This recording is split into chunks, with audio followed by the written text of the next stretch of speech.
จนหิวโหยห่วงคอยสุดโทรมเวทนาแล้วจึงได้หูว่าบ่แม่นหนทางสว่างเลยหาองค์ได้ค้นพ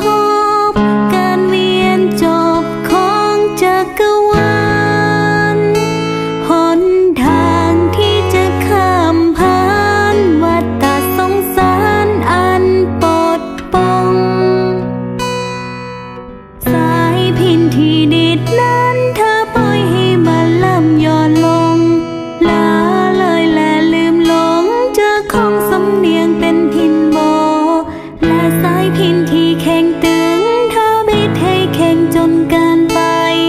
ทั้งข้าวดีดลิ้นสายคงขาดพึ่งไปในบ่อดน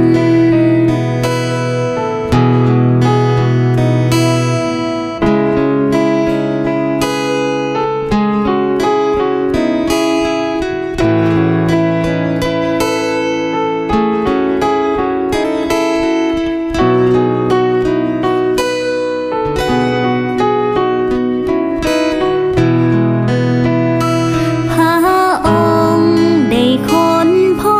บการเวียนจบของจักรวาลหนทางที่จะข้ามผ่านวัฏสงสารอันปดป้องหนทางแห่งพุทธะคือลีกลดละ